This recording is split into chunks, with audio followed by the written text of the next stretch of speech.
Namastê. Feche seus olhos, respira fundo, entre no seu corpo interno, habite-se.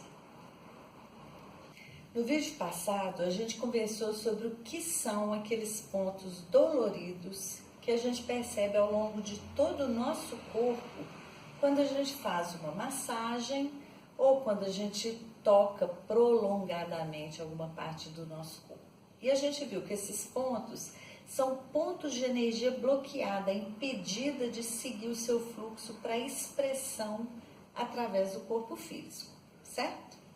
Bom, você já deve ter lido ou ouvido que a gente usa só 5% da capacidade da nossa mente. O sistema humano, que é aquele equipamento que a gente recebe para viver a experiência da materialidade, é extremamente poderoso, inimaginavelmente criativo, inteligente, maravilhoso. A nossa mente é capaz de coisas excepcionais. No entanto, a gente utiliza muito pouco da sua excepcionalidade. Por mais que o homem desenvolva a sua inteligência e se torne capaz de feitos extraordinários ao nosso precário ver, ele só está utilizando 5% dessa capacidade. E os 95%? Do mesmo jeito que uma pessoa que usa um smartphone só para fazer ligações telefônicas, a gente subutiliza o extraordinário equipamento que a gente tem para viver essa experiência aqui. Sem perceber que aquele celular pode ser utilizado para diversas outras funções incríveis, a pessoa se satisfaz com as ligações telefônicas. E nós com 5%. Para a gente entender por que isso acontece, vamos voltar àquela imagem do sistema humano. Quando falamos do ego, a gente falou que ele era o equipamento disfuncional, não foi? Então vamos imaginar que o corpo mental tenha sido obscurecido por uma sombra, o ego, com o qual você já deve estar mais familiarizado nesse ponto, né? Com certeza você já viveu alguns momentos em que se percebeu como o observador daqueles pensamentos que povoavam a sua cabeça.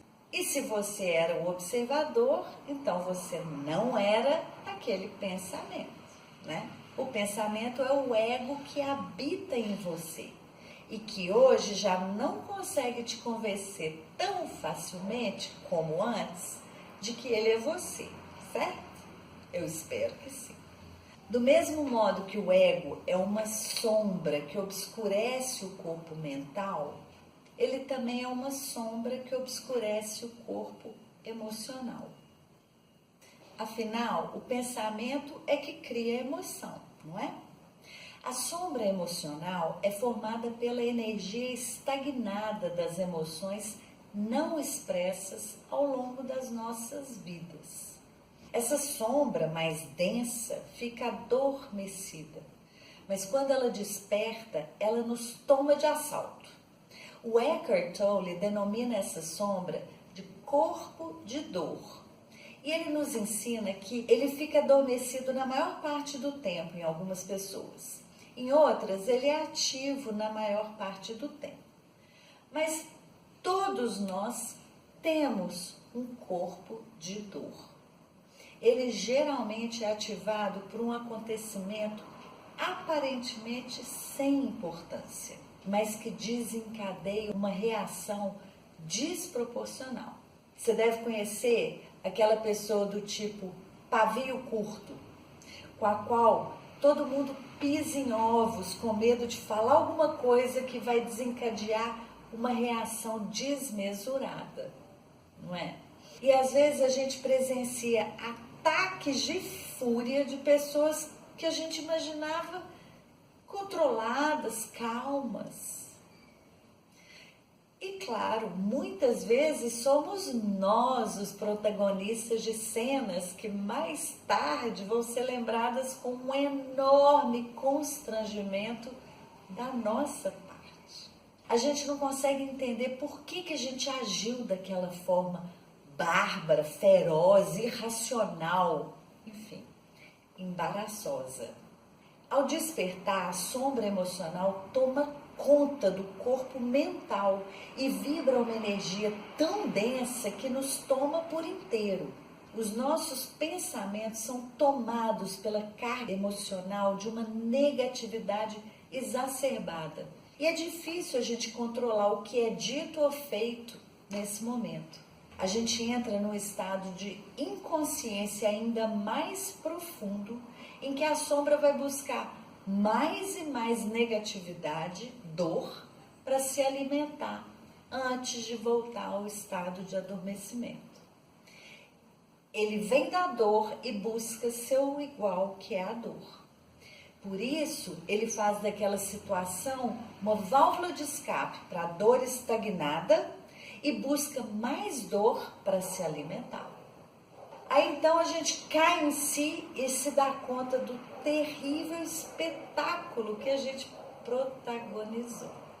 O Eckhart Tolle refere ao corpo de dor como uma entidade monstruosa que se alimenta de dor e que está conectada ao inconsciente coletivo, com as memórias das dores e sofrimentos da humanidade toda, em toda a sua história no planeta. Então dá para ver que esse campo de energia é muito denso. Fica extremamente poderoso se a gente não está consciente dele. Mas mais uma vez, essa sombra não é quem você realmente é. Ela habita em você e é criada pela parte mental do ego. Ok? No próximo vídeo, a gente vai conversar sobre como lidar com essa sombra para ela perder a força e a gente conseguir jogar luz nessa sombra para que ela se torne também luz. Até lá. Namastê. E se você gostou desse vídeo, dê um like, compartilhe com quem você gosta e inscreva-se no canal. Não se esqueça de ativar as notificações para ser avisado sempre que eu postar um vídeo novo, tá? Embarque comigo nessa maravilhosa jornada do autoconhecimento.